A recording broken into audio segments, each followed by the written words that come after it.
enjoyed this week's episode, and please like this video, share with your friends and dock mates, and subscribe to our channel. It really helps us get more viewers like you. Hey y'all, oh, the sun's come out. Well, that's cool. Nice. It was kind of a gloomy, cold morning, but the sun is out because we've got some great news to share with you. So, no surprise, we're still working on the water tanks. But check out this magic. Do you see this little piece of plywood back here? The lighter colored one? Yeah. So that's in there because if we're facing, so this is the front of the boat, right? Front of the boat. And when the boat goes like this, as it's gonna want to do, or maybe it's heeled over like that, or heeled over like that, the tank is going to want to roll around in here too.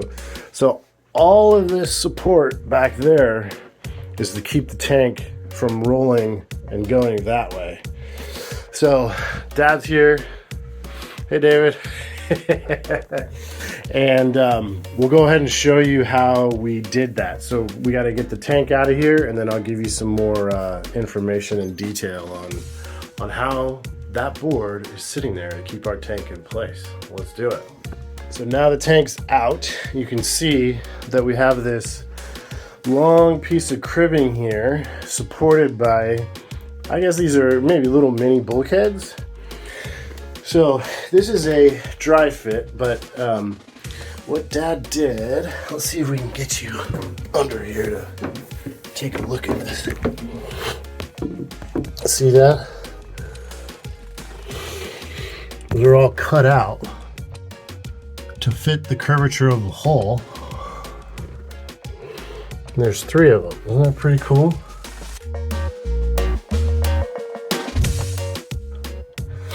So what we need to do next is we have to do some more final adjustment for the tank. This down here is going to be thickened epoxy with fillets, and we'll come in here with some fiberglass, maybe 3 or 4 layers of fiberglass, and tie each one of these into the hole.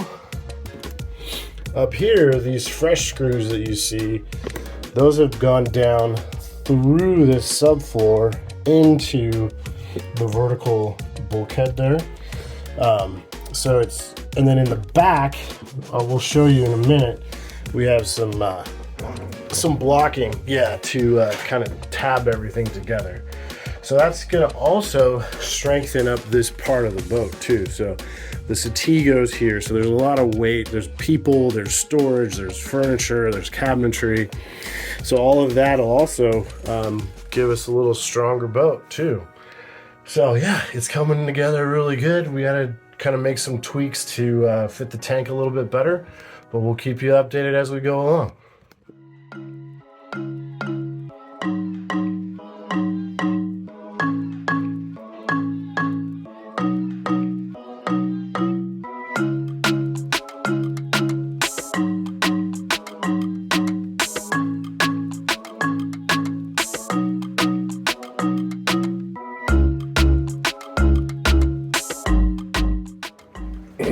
All right, got everything sanded down nice and smooth corners, so that'll make the filleting go a lot easier. So it basically is going to sit in the boat like that. This is essentially the curvature of the hull. So when we go in and do our thickened epoxy and our fillets, and then we're going to come in here and do a few layers of fiberglass, having that nice round edge is going to help with that. And also it's nicer on the hand and a little more gentle on the tank should that plastic, well, the plastic will be in contact with this, but yeah, the nice round corners gives it a nice finish. So like I said, this part down here, that's the curvature of the hull. And so up here, through the floor, the subfloor, we're gonna do screws, and those screws split our wood there, our plywood. This is marine grade, but there's not, you know, it works better this way than that way. So we're gonna sister it with a couple of these. So those are gonna be in there too, so that this gets drilled into that, this is into that, and we're not going in that way. So we'll show you that when we get there. But now I have to fix that split, and I'll just do that with epoxy, and then epoxy the pieces. So pretty normal stuff. The goal is to have it look like this with a nice, good, strong layer of epoxy all around. So I got my scale, got my paper towels, mixing cups, super advanced mixing cups there. My spreader, because it doesn't paint very well, especially when it's cold. The epoxy is really thick, so I just use this spreader to spread it around, and that works perfectly fine. Gloves, backup gloves, tongue depressors for mixing, and then of course the epoxy is over here warming up with the heater. Yeah, so all we got to do is just kind of mix things up and go from there. It's hard to film and do epoxy at the same time, since I don't want epoxy all over my filming stuff. So we'll just we'll give you an update as when it's done. Plus, you guys have seen this before. You know how to do epoxy. So yeah, I'm just gonna listen to something and get going. I'll show you when everything's epoxied and looking pretty. Hey y'all. So I said I wasn't gonna do any filming with this epoxy, but I kind of came up with an interesting thing. I don't know if I came up with it or not, but it popped out of my head just now, and I'd want to share it with you because maybe you could use this as a tip. So the goal is to epoxy this whole thing on all the sides, the edges, everything, right? But if I sit that on the table and just let it dry, it's either going to stick to the table or stick to the plastic that I put down on the table. It's going to stick to something because, you know, epoxy does what epoxy does when it dries. We want it to stick.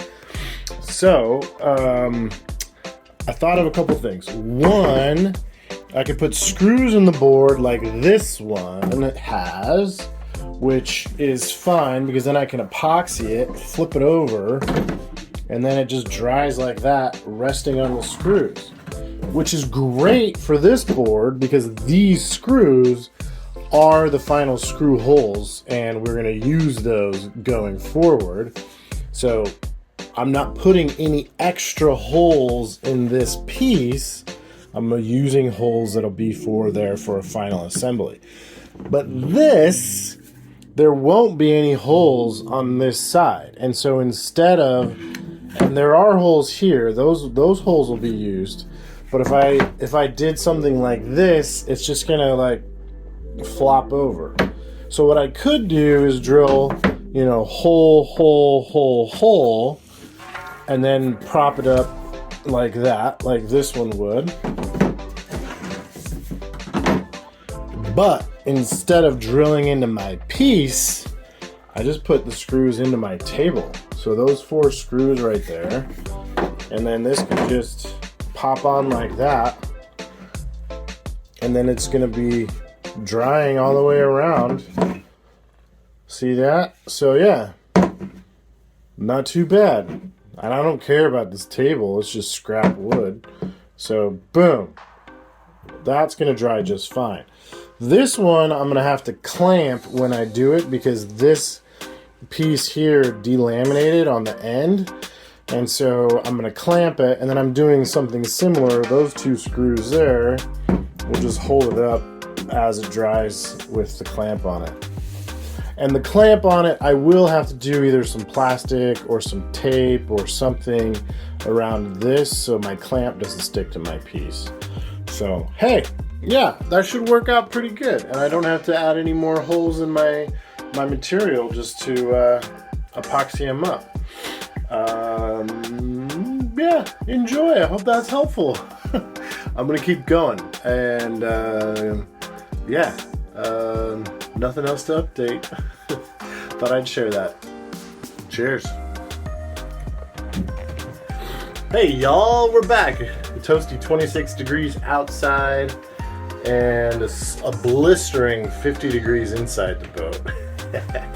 But let's take an update on our pieces here for our tank, starboard side tank cribbing.